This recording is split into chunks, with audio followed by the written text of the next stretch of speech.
You guys are waiting for the dad joke now, aren't you? I got you on the edge of your seat. Have you guys actually heard about the new sport called quiet tennis? It's like regular tennis, but without the racket.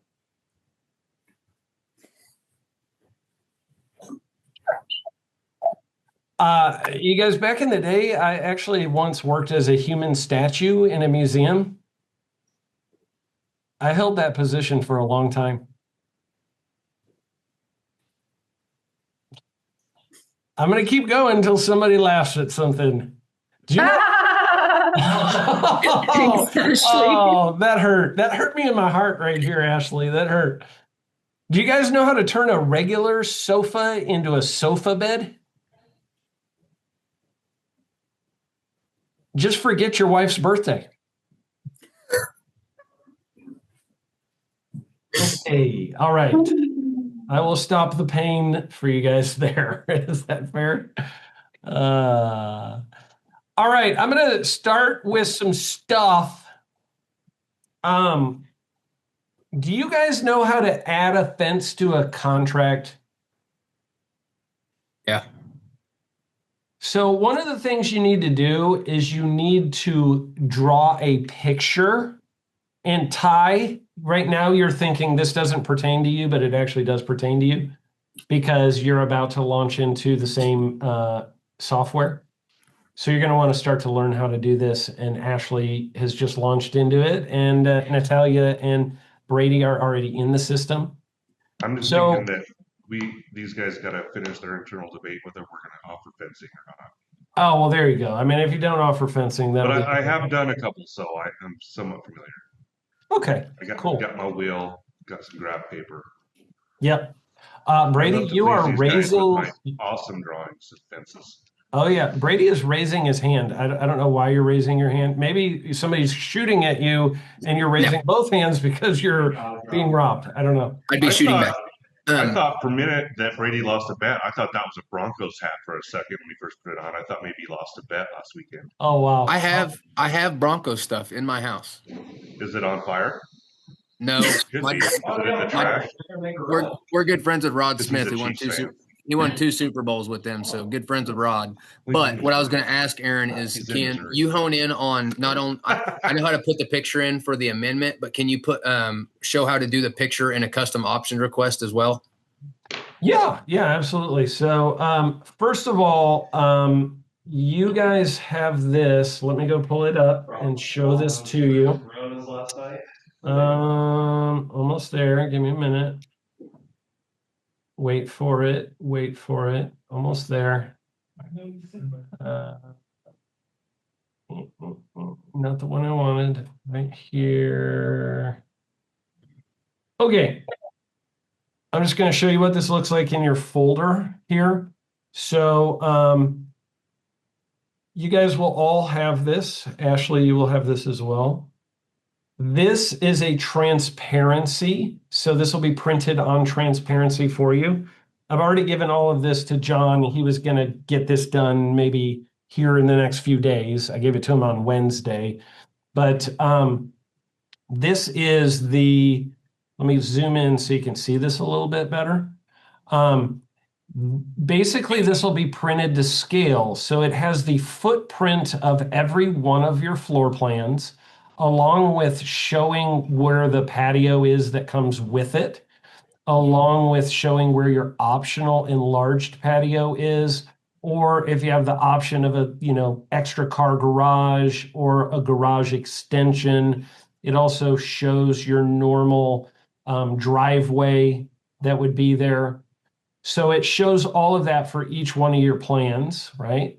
So you can kind of see what that footprint looks like. And because it'll be printed on like a transparency sheet, right, you'll be able to set that over the top of your plat of your neighborhood, which will also be printed to scale.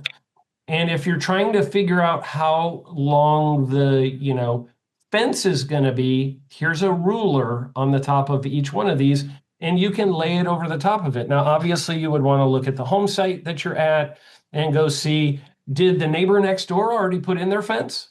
Did the neighbor behind already put in their fence, right? Or whatever. And then that way you can kind of take a picture of the home site, you know where you need to add fence, you go back to your office and you can figure out how much linear feet of fence you would need. By laying the home over the top, you can kind of see if it fits as well. Let me show you the part of laying the home over the top. So this that's loading is your plat of your community. And I'm zoomed way in. So this is Fall Creek for Flint Rock, but it'll be the same idea for all you guys. But this is the plat of the community itself. And what I mean by that is it's a slightly different plat than you're used to seeing. So let's just look at home site 67. Hey, Brady, can you see this? Yeah, sorry, I'm putting out fires. These agents are so stupid. Sorry. I agree they can be. This is your plat of your community. This is Fall Creek. So this is home site 67. And just to kind of help you understand, this is the outline of the home site, right? I've got this line in the back. I've got this line going up the side to the front. I've got this line going across and a line going down this side. But there are other little lines in here that are kind of seen in dotted lines that are portraying to you what we call the building envelope. Do you guys know what the building envelope means? Somebody give me the definition of a building envelope. Building envelope is the fit of where the home will sit inside the property lines. It's where it has to be within. So can't exceed the building envelope due to restrictions on the property lines.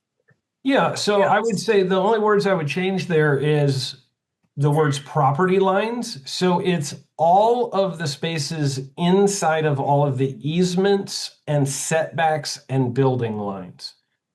Where are the building lines? Do you know? It's the lot. It's the lot, like that blue line, the outside line, or that red line. Sorry. So this line right here and this is true for all of you guys in every neighborhood. You have a property line, which is the blue line. You have a utility easement, which is this red line. You have what's called a front building line, which is this line. You have a back building line, which is this line. You have a side yard requirement, which is this line and this line.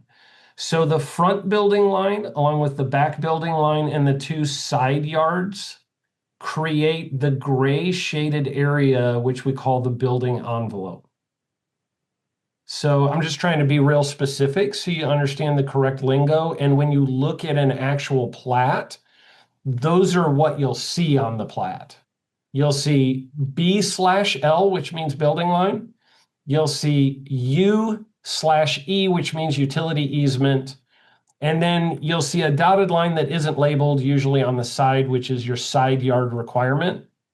And occasionally on the side, you will also see another U/E sometimes if there's some utility that's running down between a couple of home sites, right?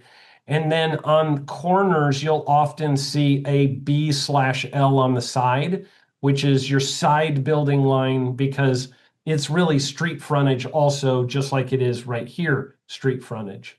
Does that make sense? So all of those easements, setbacks, and building lines create what we call the building envelope, which is the gray shaded area.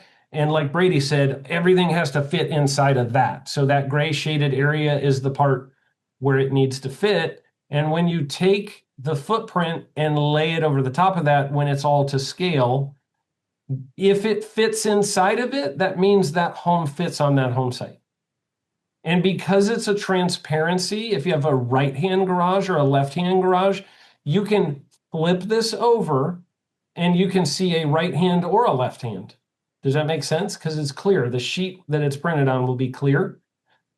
If that home, the edges of the home of what you're trying to fit is touching the lines of the gray shaded box, you should have us manually do a site plan for you to make sure it fits. If it's like not even close to touching it, you're good. If it's looking like it's literally laying on the lines on both sides or in one of the corners, you should not assume that it fits, because let me tell you the most important thing I'm going to say to you today about this.